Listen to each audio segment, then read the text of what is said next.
Hello दोस्तों, भाषा के इस एपिसोड में मैं व्याकरण की एक अहम कड़ी समास के विषय में चर्चा करूंगा। समास किसे कहते हैं? तो ज्यादा बातों को कम शब्दों में कहने की क्रिया को समास कहते हैं। इसकी परिभाषा जो मैं बताने जा रहा हूं, किसी किताब, किसी शैक्षिक संस्थान में आपको उपलब्ध नहीं होगी। परिभाषा यह है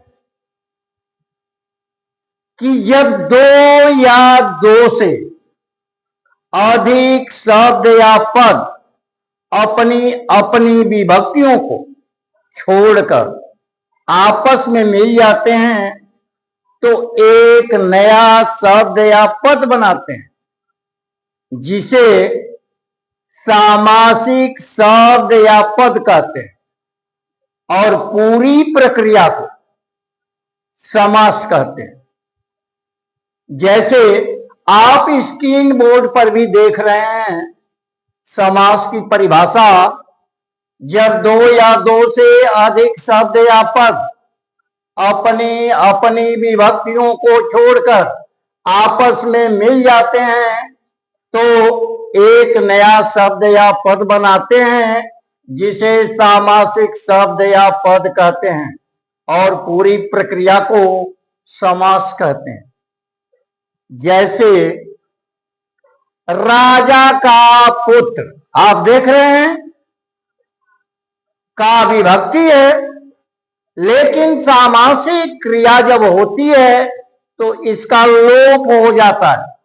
परिभाषा के अनुसार विभक्तियां विलुप्त हो जाती हैं। अपनी अपनी विभक्ति को छोड़ करके शब्द या पद आपस में मिलते हैं तो एक नया शब्द बनाते हैं, जिसे राजपुत्र यानी सामासिक शब्द या पद है, और पूरी प्रक्रिया को समास कहते हैं। जैसे धर्म का युद्ध, सामासिक क्रिया होने पर धर्म युद्ध बन जाता है। इस पूरी प्रक्रिया को समास कहते हैं, और बनने वाले नए शब्द या पद को सामासिक शब्द या पद कहते हैं।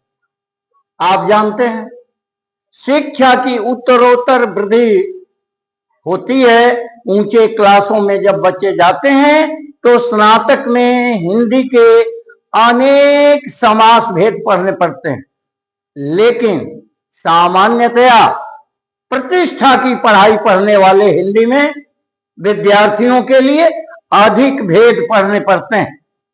9 से 12 तक के बच्चे या ऊपर पढ़ने वाले बच्चे जो प्रतिष्ठा हिंदी की पढ़ाई नहीं पढ़ते, उनके लिए केवल 6 शब्द ही अनिवार्य, 6 भेद ही अनिवार्य। मैं अपने अगले एपिसोड में आपको समास के भेदों को बताऊंगा, एक एक करके, जिसे आप बखूबी समझ पाएं, पढ़ पाएं और उनका अभ्यास कर पाएं।